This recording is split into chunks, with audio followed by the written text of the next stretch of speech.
Les deux chaumières étaient côte à côte, au pied d'une colline, proche d'une petite ville de bain. Les deux paysans besognaient dur sur la terre inféconde pour élever tous leurs petits. Chaque ménage en avait 4. Devant les deux portes voisines, toute la marmaille grouillait du matin au soir. Les deux aînés avaient 6 ans et les deux cadets 15 mois environ. Les mariages, et ensuite les naissances, s'étaient produits à peu près simultanément dans l'une et l'autre maison. Les deux mères distinguaient à peine leurs produits dans le tas, et les deux pères confondaient tout à fait. Les 8 noms dansaient dans leur tête et se mêlaient sans cesse. Et quand il fallait en appeler un, les hommes, souvent, en criaient 3 avant d'arriver au véritable. La première des deux demeures, en venant de la station d'eau de Rolleport, était occupée par les Tuvache, qui avaient 3 filles et un garçon. L'autre masure abritait les Valin, qui avaient 1 fille et 3 garçons. Tout cela vivait péniblement de soupe, de pommes de terre et de grand air. À 7 heures le matin, puis à midi, puis à 6 heures le soir, les ménagères réunissaient leurs mioches pour donner la pâtée, comme des gardeurs d'oies assemblent leurs bêtes. Les enfants étaient assis par rang d'âge devant la table en bois, vernie par 50 ans d'usage. Le dernier moutard avait à peine la bouche au niveau de la planche. On posait devant eux l'assiette creuse, pleine de pain molli dans l'eau où avaient cuit les pommes de terre, un demi-chou et 3 oignons. Et toute la lignée mangeait jusqu'à plus faim. La mère empâtait elle-même le petit, un peu de viande au pot-au-feu.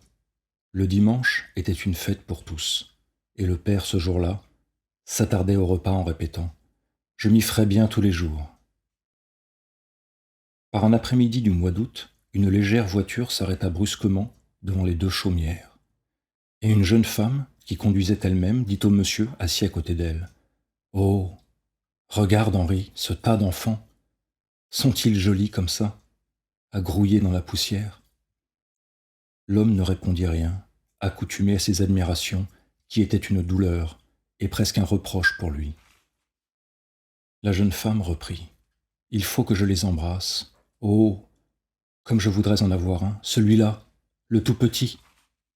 Et, sautant de la voiture, elle courut aux enfants, prit un des deux derniers, celui des Tuvache, et, l'enlevant dans ses bras, elle le baisa passionnément sur ses joues sales, sur ses cheveux blonds frisés et pommadés de terre, sur ses menottes qu'il agitait pour se débarrasser des caresses ennuyeuses.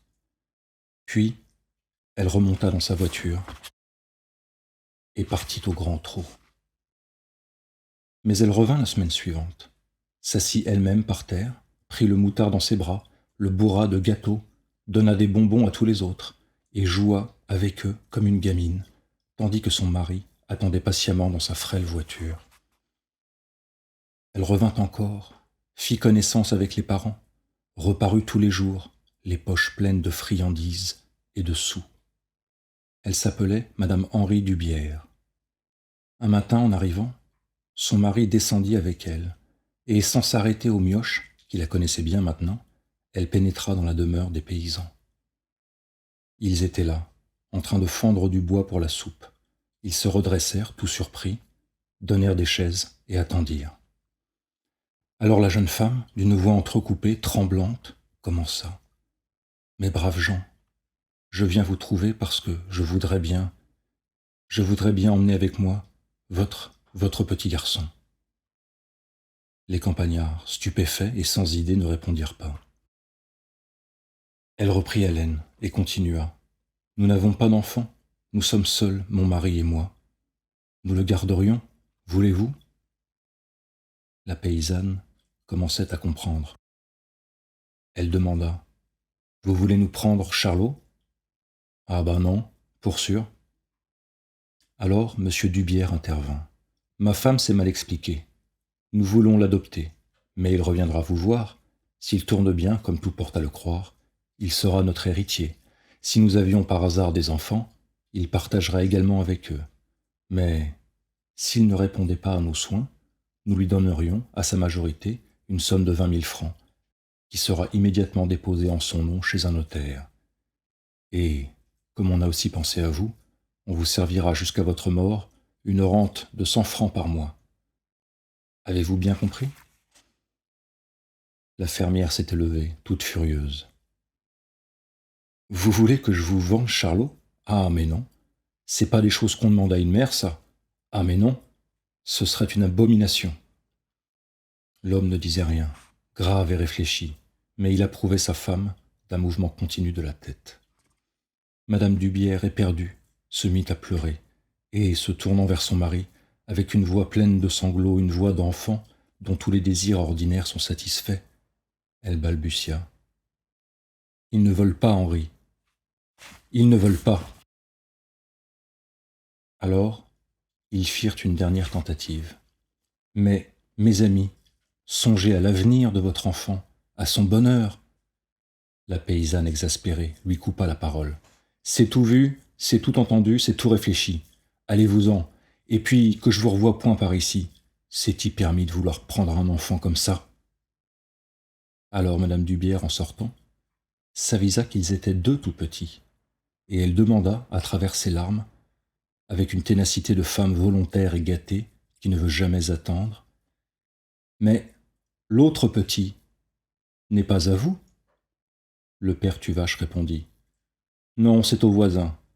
Vous pouvez y aller si vous voulez. » Et il entra dans sa maison, où retentissait la voix indignée de sa femme. Les Valin étaient à table, en train de manger avec lenteur des tranches de pain qu'ils frottaient parcimonieusement avec un peu de beurre piqué au couteau, dans une assiette entre deux. Monsieur Dubière recommença ses propositions, mais avec plus d'insinuation, de précaution oratoire, d'astuce. Les deux ruraux hochaient la tête en signe de refus. Mais quand ils apprirent qu'ils auraient 100 francs par mois, ils se considérèrent, se consultant de l'œil très ébranlé. Ils gardèrent longtemps le silence, torturés, hésitants. La femme enfin demanda. « Qu'est-ce que t'en dis, l'homme ?» Il prononça d'un ton sentencieux. « Je dis que c'est point méprisable. » Alors madame Dubière, qui tremblait d'angoisse, leur parla de l'avenir du petit, de son bonheur et de tout l'argent qu'il pourrait leur donner plus tard. Le paysan demanda. « Cette rente de 1200 francs, ça sera promis devant le notaire ?» Monsieur Dubière répondit. « Mais certainement, dès demain. » La fermière, qui méditait, reprit. « 100 francs par mois, c'est point suffisant pour nous priver du petit. Ça travaillera dans quelques années, cet enfant. Il nous faut 120 francs. » Madame Dubière, trépignant d'impatience, les accorda tout de suite. Et comme elle voulait enlever l'enfant, elle donna 100 francs en cadeau pendant que son mari faisait un écrit. Le maire et un voisin, appelés aussitôt, servirent de témoins complaisants. Et la jeune femme, radieuse, emporta le marmot hurlant comme on emporte un bibelot désiré d'un magasin. Les Tuvache sur leur porte le regardaient partir, muets, sévères, regrettant peut-être leur refus. On n'entendit plus du tout parler du petit Jean Valin.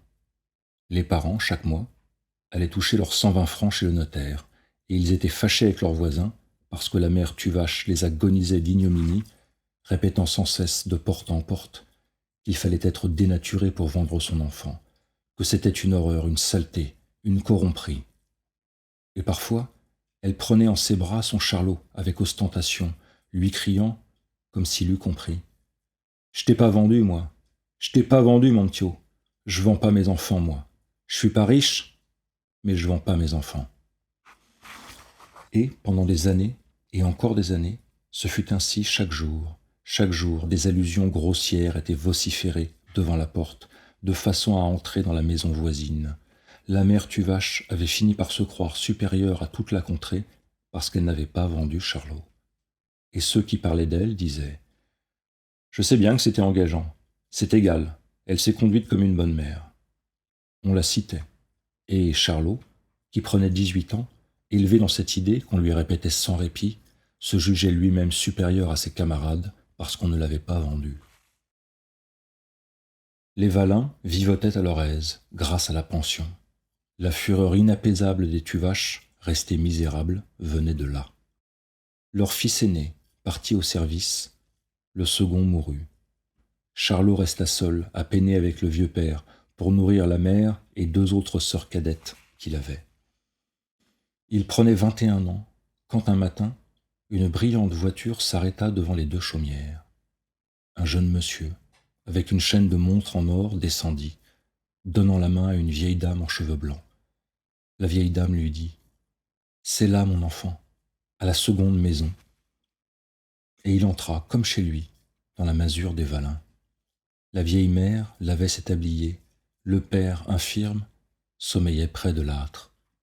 Tous deux levèrent la tête, et le jeune homme dit « Bonjour papa, bonjour maman. » Ils se dressèrent, effarés.